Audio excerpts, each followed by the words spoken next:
জীবনে সুখী তো তারাই যারা অন্যের বুকে ছুরি মেরে নিজে ভালো থাকতে পারে। জীবন একটি গাছের মতো ধীরে ধীরে বড় হয়, কিন্তু কেউ জীবনে হঠাৎ করে এসে ঝড়ের মতো গাছটাকে ভেঙে দেয়। যখন নিজের অজান্তে কাউকে অনেক কষ্ট দিয়ে ফেলি তখন নিজেকে বড় অপরাধী ভাবি, আর কেউ যখন আমাকে কষ্ট দেয় তখন এটাই মনে হয় এটা আমার পাওয়া ছিল।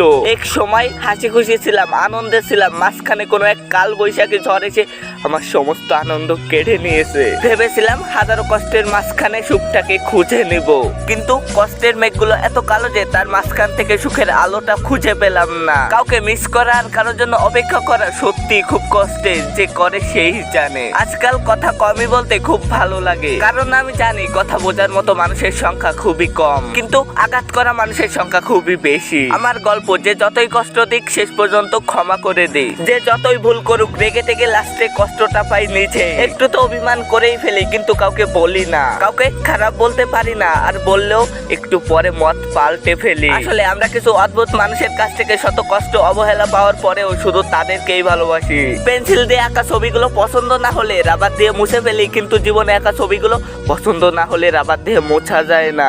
সবাই বলে একজন চলে গেলে জীবন কখনো থেমে থাকে না, কিন্তু সত্যি তো এটাই। জীবনে হাজার কেউ আসলে ওই একজনের শূন্যতা পূরণ হয় না। এমন একজনকে ভালোবেসেছি যাকে চাওয়াটা অন্যায় কিন্তু ভুলে যাওয়াটা অসম্ভব। সব ভাঙলে শব্দ হয় কিন্তু মন ভাঙলে শব্দ হয় না, তাই তো সবাই বুঝতে পারে না মন ভাঙার ব্যথাটা কত।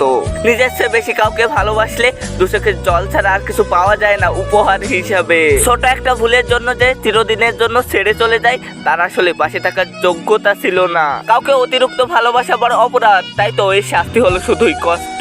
যতবারই ভেবেছি তুমি ছাড়া আমি শূন্য, ঠিক ততবারই মনে পড়ে গিয়েছে আমি ছাড়া তুমি পূর্ণ। পৃথিবীতে কেউ কেউ এত ভাগ্যবান হয় যে মানুষকে কষ্ট দিয়েও নিজে অনেক ভালোবাসা পায়।